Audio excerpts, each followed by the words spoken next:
Happy Devils Sunday. This is the Woo Report, episode 63, titled Steel City Rubber Game. Oh yeah, that's what's going to happen in the next couple hours as the Devils take on the Pittsburgh Penguins in Pittsburgh. I'm your host, Sam Woo, streaming live on Facebook Live, Twitter, Periscope, YouTube Live, and Twitch on the Primetime Radio Network. Big game today as a part of the Let's Go Devils podcast, triple header Sunday, Woo Report post game, and the 9 p.m. Let's Go Devils podcast show. But yeah, tough loss yesterday. Did anybody see Kyle Palmieri's interview? When asked, was that a goal? Was it not? He was very short. He didn't seem too happy. I like that grumpiness, but we have to move on from it. It's just my problem is the inconsistency with the war room, or the situation room is what they call it now, in Toronto. And the statement by the league, Corey Masisak of The Athletic tweeted it out. And the explanation is like, it should be verbally explained, live streamed to the fans. That's my opinion. Not it just looks like some attorney wrote up some blurb about why it was not a goal. And it's just like based on a technicality. And my problem with the situation room was, wow, they were quick to just, hey, PK Subban, that was not a game-winning goal. And every replay we looked at from the MSG feed, to be fair, we were just looking on the MSG feed, it wasn't even conclusive. It was close, but it wasn't even conclusive. So how do you overturn that? This one was so quick. It was like, no, blew the whistle. But it appeared that the whistle blew after the puck was in. Rocco writes, the refs have been bad. Yeah. You know what? Devils versus the refs, it's always been like that. I think every NHL fan base feels like they're getting the short end. And I remember Gary Bettman, one time on a show on XM, he had a show at one point. And he said that, everybody's talking about conspiracy theories and da-da-da-da-da. I don't know where they're getting it from. Do I believe in these conspiracy theories? No. I'll be honest. But I like talking about it just because I like to whine and complain when my team gets hosed. But, Gary, the reason why fans think like that is because of the inconsistency in the rulings.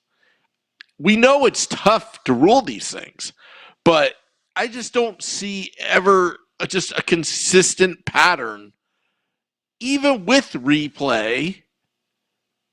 How are they figuring all this stuff out? The situation in Toronto. I think the situation in Toronto should live stream. Okay, here's the video evidence. As you can see, the whistle was blown before the puck crossed over the line. Okay, I'd be satisfied. But instead, we get this attorney-written ruling, from a judge practically, and you have to read it. Here, I'll read it. I'm going to pull it up on my phone right now. Give me 1 second.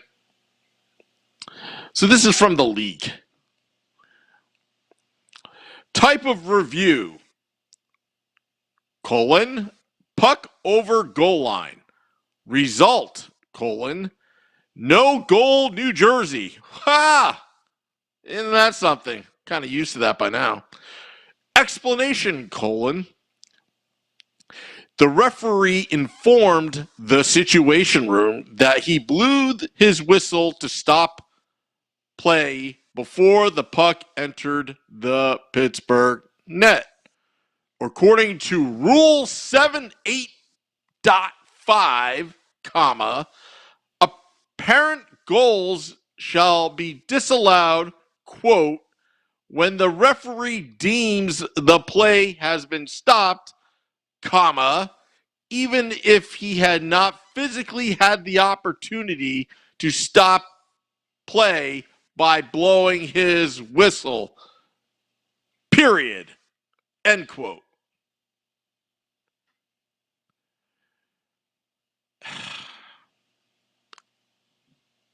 I don't know. I don't know about that one. If it's in the rules, it's in the rules. But my goodness,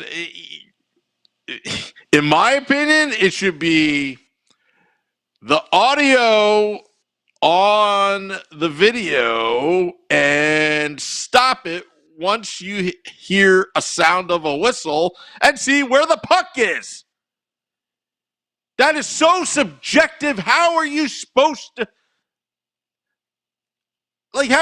verify that the referee had the whistle in his pocket and he takes about 1.5 seconds to get the whistle out and blow it and blow the dead? Now, I'm not faulting the referee here. He's just following the rules, if that's what the rules are. But my goodness, can we improve on this? But somehow, somebody was offsides in overtime when PK Subban scored that game-winning goal, and every single angle I saw was inconclusive.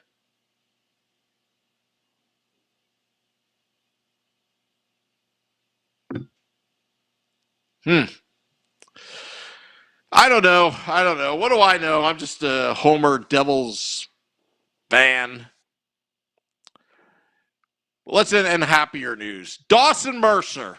You know that guy?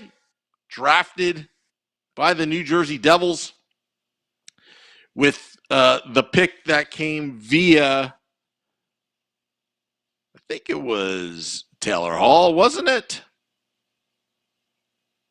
I think Welk Madulin was through Tampa, through Vancouver, if I'm not mistaken. Regardless, we have Dawson Mercer. He's in major juniors right now. Hat trick. Natural hat trick.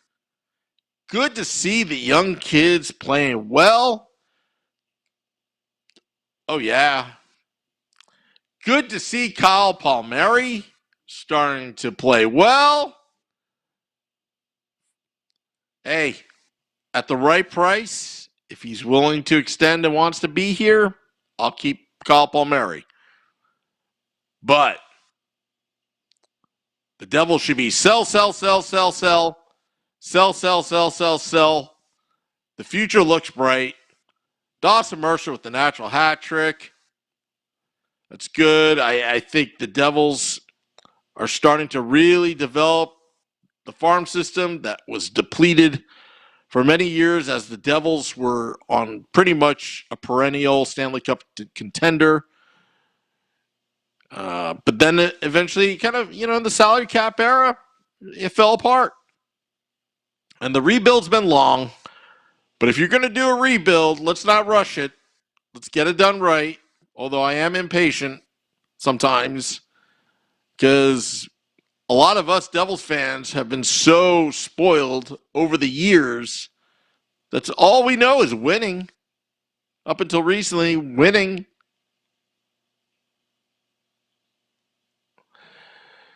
Mike Rossi writes, so basically it means a goal. The refs have the full authority to overturn it. Craig Bez, I also want to see gloves dropped if liberties are taken on our players. I want to see enforcement.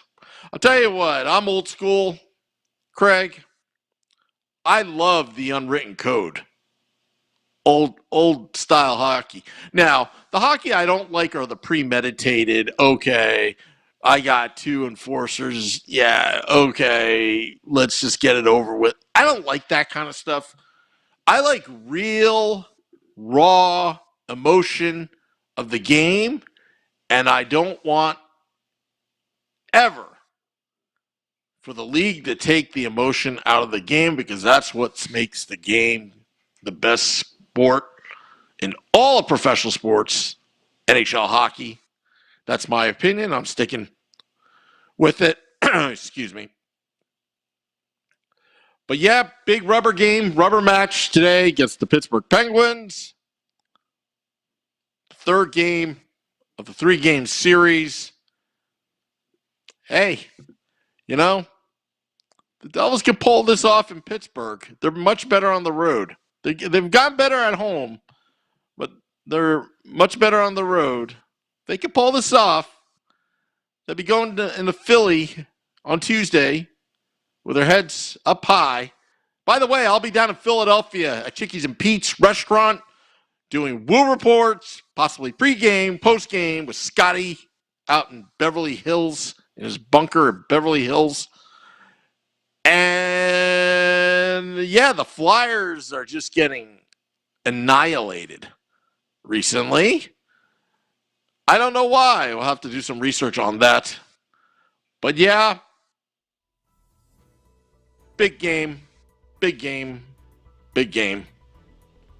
Today at 1 p.m. Eastern, be sure to check out Erica Wachter and Bryce Salvador, two friends of the podcast. Their pregame. Love the analysis. Bryce was very good yesterday. Love watching Bryce and Erica. Also, try to catch our good friend Chico and Matt. Chico Resch and Matt Lachlan. If you're doing stuff around the house and you can't really watch, Chico's analysis is on par. It's excellent. I wish I can kind of like multitask and listen to both at the same time. Wish that could happen. Rocco, I hate the Flyers so much. Glad they're losing. Yeah, I mean, they lost 9-0 to the Rangers. Like, the mercy rule almost came into play. Lost last night. Like, they're just getting slaughtered. Don't know why.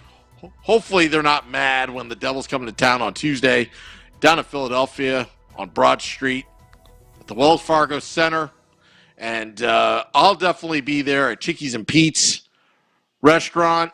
Let's practice our physical distancing, but never social distancing, because we're all fans together. We love this team. Oh, yeah, I got to figure out how I'm going to survive by wearing a Devils jersey in Philly. Forgot about that part. All right. Enjoy the game, everybody. Scotty and I will be on a post-game after the game. Until next time, this is the Woo Report, dropping it on our podcast pages in 20 minutes. Let's go Devils.